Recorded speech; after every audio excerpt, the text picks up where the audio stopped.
Hello everyone, welcome to a new episode of Let's Play Forge. Random opponent, start. So we'll be playing against the Shadowstorm Vizier field. We won the coin toss, so we get to choose whether we play or draw. You know what, let's go second this time. I want to do that.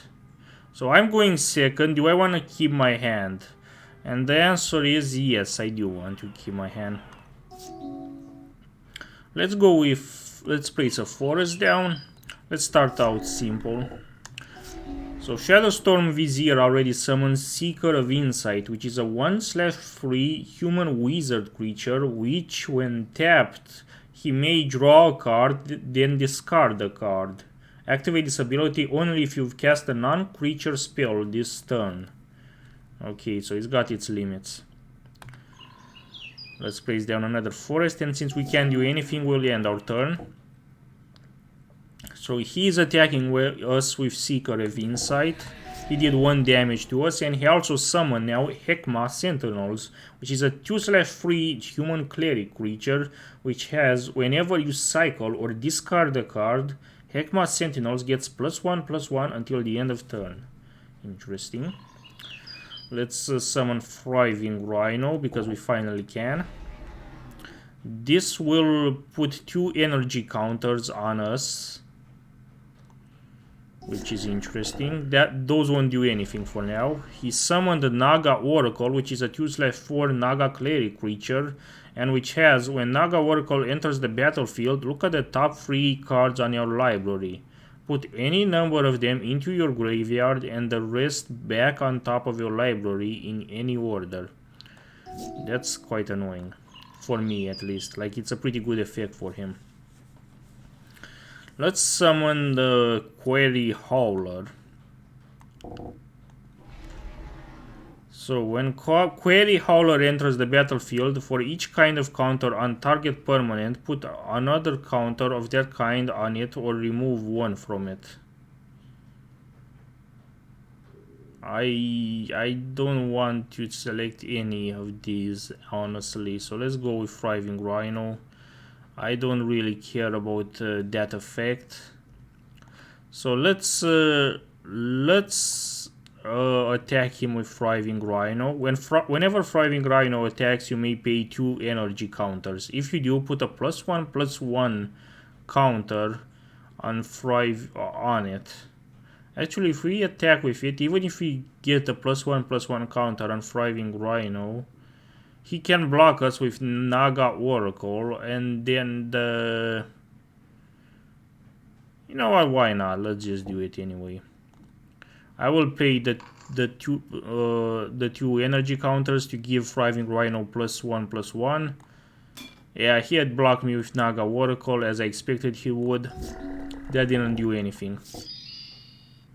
He used Seeker of Insight's ability by tapping it to discard a card, to draw a card and then discard a card. He also cast...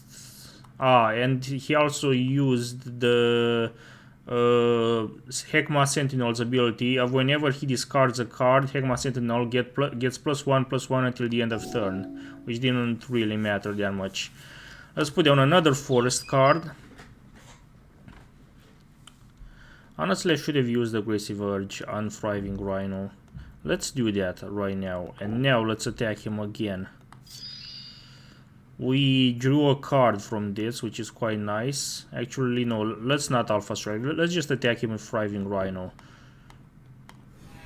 He allowed that attack to go through.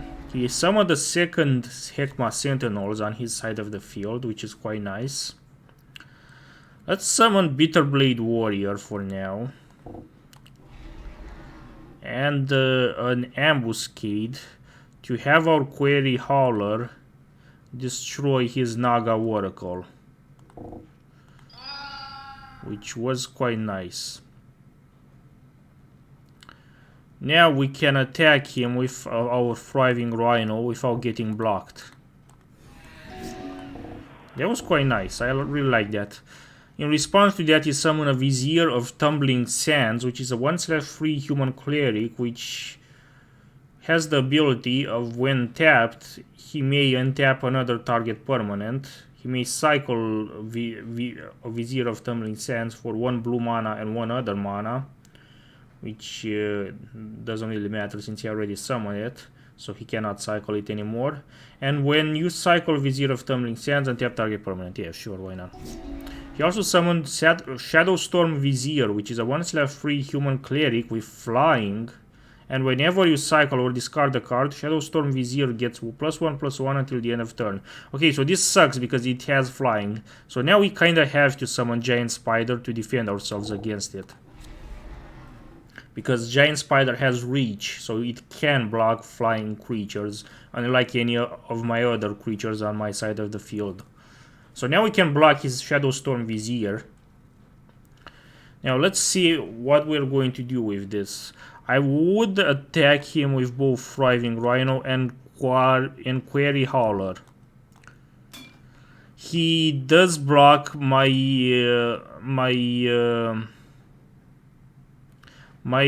Thriving Rhino with Shadowstorm Vizier, Seeker of Insight, and Heckma Sentinel.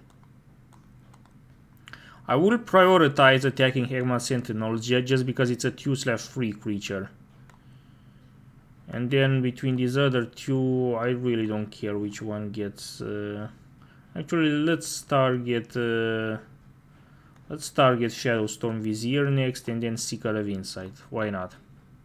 And Query Hauler gets blocked by Heckma Sentinels and Vizier of Tumbling Sands. Let's prioritize attacking Heckma Sentinels, and only after that we will also attack Vizier of Tumbling Sands. Okay, let's... actually, to make this... yeah, we can't really do anything because we don't have the mana. Let's just go through with this. So Query Hauler will destroy his Heckma Sentinels, but it won't have enough attack left to also destroy his Vizier of Tumbling Sands. So that's sadly how it is. We attacked him, but we lost most of our attacking creatures as well. He summoned another Seeker of Insight, which won't do him much good, let's be honest here. I wish I had more mana, but sadly I don't. Yeah, we cannot do anything at this point. Let's end our turn. Finally, we get another mana. And we can finally summon Skilled Behemoth. And this will expedite the game by a lot. So he's doing some trickeries with his hand, but those won't really help him that much. Let's also summon Chefed Monitor. And now let's Alpha Strike him. Yes, I will exert Bitterblade Warrior to give him +1/+0 and also Death Touch until the end of this turn. But he cast Final Reward to exile my Bitterblade Warrior, which really fucking sucks. And now he's blocking. He is blocking my Giant Spider with Shadowstorm Vizier, which will block the attack, I will admit. Now he's attacking me with Shadowstorm Vizier. And because that has flying and my Giant Spider is already tapped due to attacking him the previous turn, I cannot block his Shadowstorm Vizier with anything. Because the only untapped creature that I have, which means the only attacking creature I can block with, is Chefed Monitor. And Chefed Monitor doesn't have neither flying nor reach. So I cannot block his flying Shadowstorm Vizier. That sucks. But either way, let's summon another Chefed Monitor. And now let's just go to town on him. So now he has to block us because he would die otherwise. He's blocking my Giant Spider with Seeker of Insight. Then he's also blocking Scaled Behemoth with Shadow Storm Vizier, and he's finally blocking Shepherd Monitor with Seeker of Insight. So he just got his side of the field absolutely destroyed.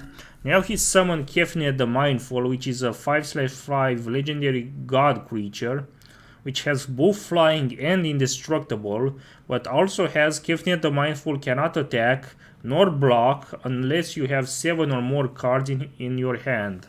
And since he only has 3 cards in his hand, he can't use that creature effectively. So that won't do him much good. With our mana, can we summon Ancient Brontodon? No, not yet. We don't have enough mana for that just yet. But with that said, we can summon Prowling Serpopard. Let's cast Ambuscade to attack with our Scaled Behemoth, his Seeker of Insight. Just to clear out the field just a tiny little bit. And now let's just Alpha Strike him. He won't have the necessary creatures to block all of my attacking creatures. So we won. We removed the Ruthless Sniper from his deck. Next game. Excellent.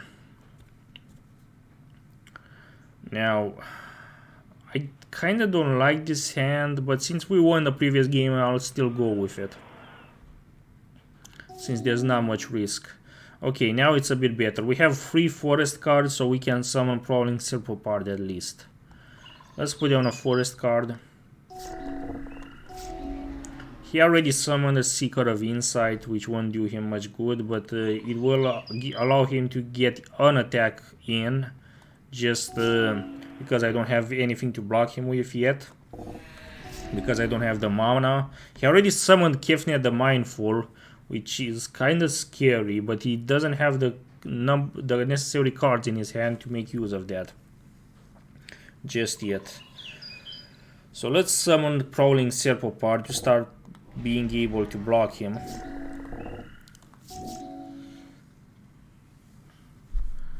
And now let's summon another Prowling Serpopard. Actually, let's use Ambuscade to have our Prowling Serpopard destroy his Seeker of Insight.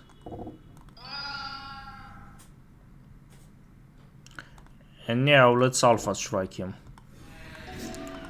for 5 damage. So now he has 7 cards. So now he can start using his Kefnet the Mindful, and that's where issues start coming in. I will summon a Prowling Serpopard to be able to defend myself against his attack, but this... Okay, so he at least cast Comet, which reduced his number of cards in his hand from 7 to 6. So he cannot use Kefnet the Mindful anymore. Let's summon Giant Spider for now. Yeah, let's summon Giant Spider. And now let's Alpha Strike him again. I'm doing damage to him, but it's not that significant. And now he has 7 cards in his hand once again, so he can start using Kefnet the Mindful again, which really fucking sucks.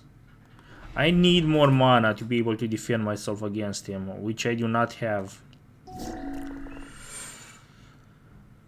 Okay, so he cast Compelling Argument, which basically allows him to do target player puts the top 5 cards of his or her library into his or her graveyard. Did he just do that to me? I think he did that to me. Did he do that to me? Yeah, he did that to me. So basically he milled the top 5 cards of my library. And he also summoned Wasteland Scorpion, which is a 2/2 Scorpion creature with Death Touch. That really sucks. I don't have the mana to use my powerful creatures just yet. But now I can also Alpha Strike him because he only has 5 creatures in his deck, so he cannot block me with his Kefnet the Mindful. He did block me with Wasteland Scorpion, but that killed his Wasteland Scorpion in the process. So now He has... Actually, I don't really care that much what he has. I will cast Blinding Fog, so even if he blocks one of my creatures, since I'm planning on attacking him with an Alpha Strike, Blinding Fog will protect all of them from dying. They become indestructible for this one turn. So now let's Alpha Strike him. He can use Kefni the Mindful to block us, but he can only block one creature because he only has one untapped creature on his side of the field, which is Kefni the Mindful. So he cannot block more than one creature of ours. So the other two creatures, whichever they are, will still get their attacks through and do damage to him. He did block us. They all have indestructible, so regardless of who gets blocked, they will all survive. And now he's down to only 2 life. He cast Memory to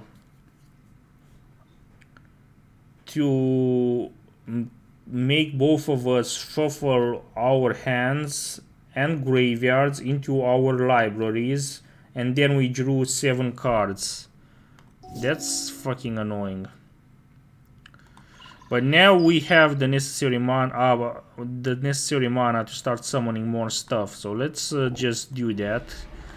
I'm summoning Bitterblade Warriors, Scream Sprites, Giant Spider. Like I'm just